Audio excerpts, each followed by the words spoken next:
नमस्कार दोस्तों, आप सभी का स्वागत है हमारे इस आदिसागर यूट्यूब चैनल में। दोस्तों, आखिर स्त्रियों की वह कौन सी 3 चीजें होती हैं जिन्हें प्रत्येक पुरुष को अपनी पत्नी की अवश्य देखना चाहिए। नमस्कार दोस्तों, आप सभी का स्वागत है एक बार फिर से आपके प्रिय चैनल प्राचीन जानकारी पर। दोस्तों, अगर कोई भी पुरुष अपनी पत्नी की इन तीनों चीजों को गलती से भी देख लेता है या छुपकर देख लेता है तो उस पुरुष के घर में कभी भी गरीबी नहीं आती है, जिसके कारण उसके घर में माता लक्ष्मी सदैव वास रहता है और माता लक्ष्मी की कृपा दृष्टि उसके ऊपर सदैव बनी रहती है।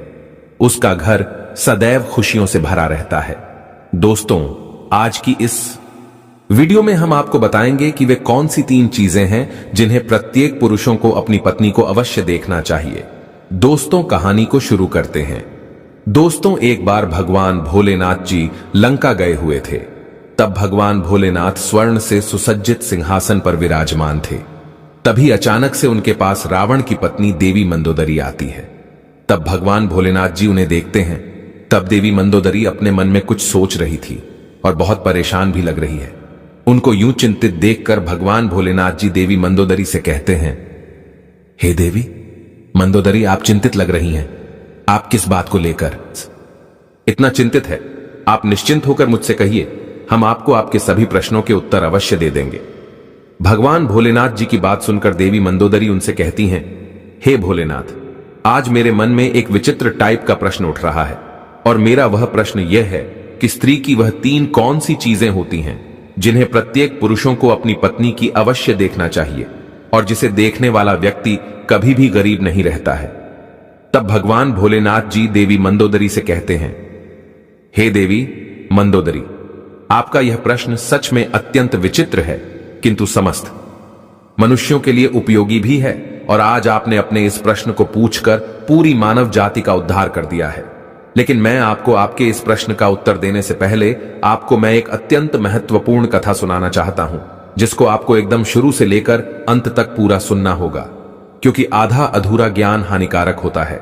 फिर देवी मंदोदरी भगवान भोलेनाथ जी से कहती हैं, हे प्रभु, मैं आपको विश्वास दिलाती हूं कि मैं इस कथा को शुरू से लेकर अंत तक पूरा अवश्य सुनूंगी और इस कथा को पूरे ब्रह्मांड में भी विख्यात करूंगी।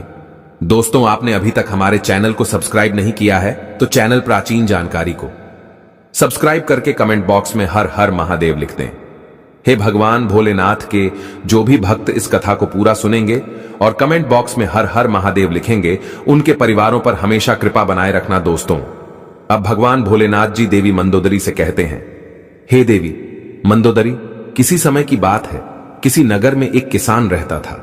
वह बहुत ही गरीब था। उसके घर में खाने पीने का कोई सामान तक नहीं था, यहां तक कि उसे पहनने के लिए कोई वस्त्र भी नहीं था। वह एक वस्त्र पहनता था। उसकी पत्नी बहुत ही सुंदर थी और वह अपनी पत्नी से बहुत प्रेम करता था, किंतु उसकी पत्नी को सुंदरता पर बहुत अहंकार था। अपने इसी अहंकार के कारण वह घर में अपनी ही मनमानी किया करती थी। इसलिए वह किसान ज्यादा परेशान रहने लगा था, क्योंकि अब उसकी पत्नी उससे बात बात पर लड़ाई झगड़ा करने लगी थी। इस तरह से उसके घर प्रतिदिन क्लेश होने लगे थे। उसकी पत्नी उसे ताने भी मारने लगी थी। उसकी पत्नी उसे ताने मारते हुए कहती थी कि तुम्हारे पास तो कुछ भी नहीं है, तुम तो कंगाल हो, पता नहीं मैंने तुमसे विवाह कैसे कर लिया। इस घर में ना तो पीने के लिए पानी है, ना ही भोजन की सामग्री और ना ही पहनने के लिए कोई वस्त्र है। करूं तो क्या करूं? तुम तो कोई कार्य भी नहीं करते हो। अपनी पत्नी की ऐसी बातों को सुनकर उस किसान को बहुत बुरा लगता था, लेकिन उसे समझ में नहीं आ रहा था उसके साथ ऐसा क्यों हो रहा है। इसलिए वह किसान बहुत ही चिंतित रहने लगा था और अब उसका मन किसी कार्य में भी नहीं लग रहा था। फिर धीरे धीरे उसे और भी गरीबी का सामना करना पड़ा, इसलिए उसे अपने सभी खेतों को भी बेचना पड़ गया। लेकिन अभी भी उसकी गरीबी में कोई सुधार नहीं आ रहा था, जिसके कारण से वह बहुत ही परेशान रहने लगा था। एक दिन की बात है, वह किसान अपने किसी कार्य से कहीं जा रहा था। तभी अचानक से उसने देखा कि एक महात्मा जी अपनी कुटिया के समीप बैठे ध्यान साधना में लीन है। तब वह किसान अपने मन में कुछ सोचने लगता है कि यह महात्मा जी मुझे कोई दिव्य पुरुष जान पड़ते हैं, क्यों ना मैं इनके पास चलकर देखूं, शायद यह महात्मा जी मुझे मेरी समस्याओं से छुटकारा दिला दें।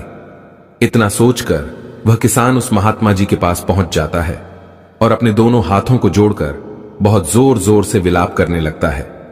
तब कुछ देर बाद वे महात्मा जी अपनी आंखें खोलते हैं और वे देखते हैं कि उनके सामने एक युवक बैठा हुआ है जो बहुत जोर जोर से विलाप कर रहा है और विलाप करते ही जा रहा है।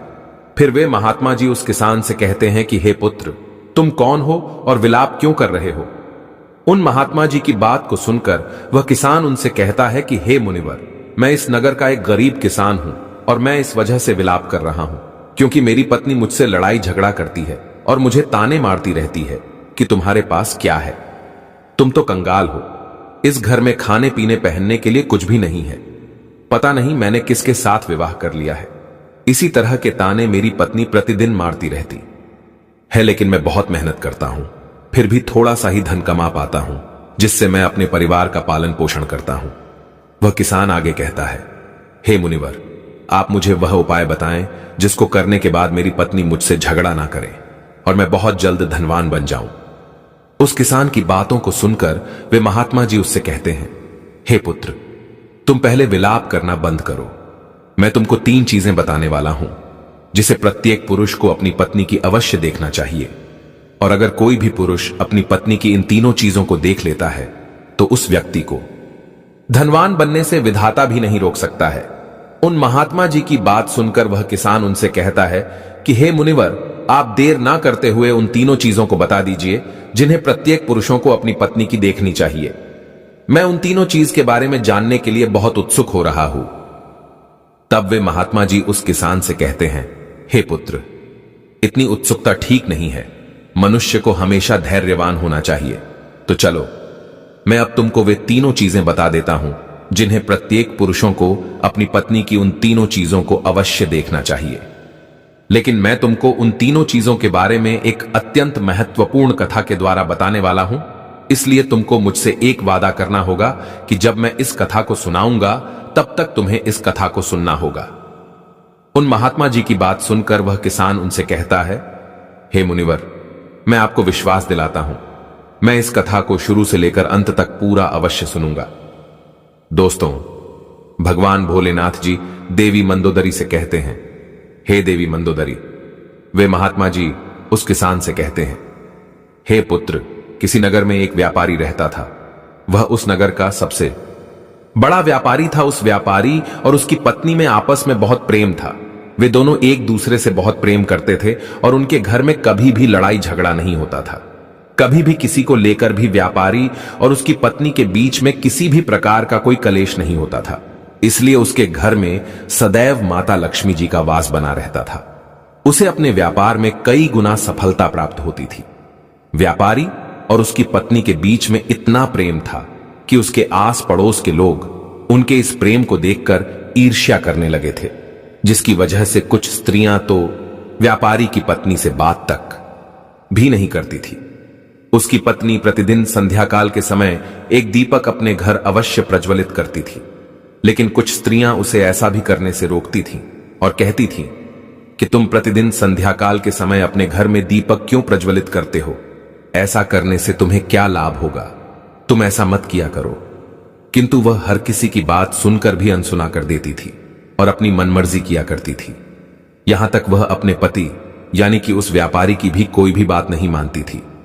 वह अपने अनुसार घर को चलाती थी और वह व्यापारी भी अपनी पत्नी को किसी भी कार्य को करने से मना नहीं करता था, क्योंकि वह व्यापारी बहुत बुद्धिमान था। वह अच्छी तरह से जानता था कि वह अपनी पत्नी को किसी भी कार्य को करने से मना करेगा तो निश्चित है कि उन दोनों में लड़ाई झगड़ा होगा और प्रतिदिन क्लेश होगा, जिसकी वजह से उसका ध्यान अच्छी तरह से व्यापार में नहीं लग पाएगा और व्यापार में हानि होने लगेगी। साथ ही साथ वह व्यापारी अपनी पत्नी को छोड़ना भी नहीं चाहता था, क्योंकि वह अपनी पत्नी से बहुत प्रेम करता था, लेकिन उसकी पत्नी उससे ज्यादा प्रेम नहीं करती थी, बल्कि उस व्यापारी के सामने दिखावा मात्र का प्रेम जताती थी और अपने पति से नाराज भी हो जाती थी। किंतु किसी तरह से वह व्यापारी अपनी पत्नी को मना लेता था। इसी तरह से दिन गुजर रहे थे और वह व्यापारी अपनी पत्नी के साथ सुखपूर्वक से जीवन व्यतीत कर रहा था। फिर धीरे धीरे यह बात पूरे नगर में फैल गई और अब उस नगर के सभी लोग उस व्यापारी और उसकी पत्नी के इस प्रेम का उदाहरण देने लगे थे। फिर जब यह बात उस नगर के राजा को पता चली कि व्यापारी और उसकी पत्नी एक दूसरे से बहुत प्रेम करते हैं, तब उसने अपने सैनिकों को बुलाया और उनसे कहा कि जाओ उस व्यापारी और उसकी पत्नी को बड़े आदर सत्कार के साथ राज महल में ले आओ, हम उनका सम्मान करना चाहते हैं, लेकिन तुम उन्हें कुछ भी मत बताना। दोस्तों, भगवान भोलेनाथ जी देवी मंदोदरी से कहते हैं, हे देवी मंदोदरी, राजा की आज्ञा पाकर सैनिक उस व्यापारी के घर जाते हैं और उसके घर का दरवाजा खटखटाने लगते हैं। फिर कुछ देर बाद वह व्यापारी अपने घर का दरवाजा खोलता है तो वह देखता है कि उसके सामने राजा के सैनिक खड़े हुए। तब वह व्यापारी उन सैनिकों से कहता है कि आप लोग आज मेरे घर क्यों आए हैं। फिर वे सैनिक कहते हैं कि चलिए, आपको राजा साहब ने अपने राजमहल में बुलाया है। फिर राजा के वे सैनिक उन दोनों को अपने साथ राजमहल में ले आते हैं। राजमहल में पहुंचकर राजा उस व्यापारी और उसकी पत्नी का अच्छी तरह से अतिथि सत्कार करते हैं। उसके बाद उन्हें थोड़ा सा धन दे देते हैं, जिसको पाकर वह व्यापारी और उसकी पत्नी बहुत प्रसन्न हो जाते हैं और प्रसन्नतापूर्वक अपने घर चले जाते हैं। उसके बाद उस नगर का राजा पूरे नगर में यह ऐलान कर देता है कि आज रात को पूरे नगर में सभी लोगों के घरों में व्यापारी और उसकी पत्नी के बीच इतना प्रेम होने के कारण दीप प्रज्वलित किए जाएं, जिससे उस व्यापारी और उसकी पत्नी के बीच के प्रेम की सराहना हो। राजा की आज्ञा सुनकर उस नगर के सभी लोगों के घरों में दीपक प्रज्वलित किए जाते हैं, किंतु उस नगर के सभी घरों के दीपक थोड़ी ही देर बाद बुझ जाते हैं।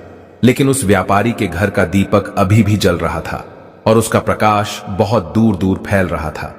फिर उस नगर के राजा ने अपने मन में सोचा कि क्यों ना अब मैं बाहर चलकर देखता हूं कि किस किस ने अपने घरों में दीपक प्रज्वलित करे हैं और किसका दीपक अभी भी प्रज्वलित हो रहा है। इतना अपने मन में सोचकर वह राजा अपने महल से उसकी तरफ देखने लगता है तो उसे दिखाई देता है कि उस नगर में किसी घर में भी कोई दीपक नहीं जल रहा है, लेकिन उस व्यापारी के घर में जलाया हुआ दीपक अभी भी जल रहा है।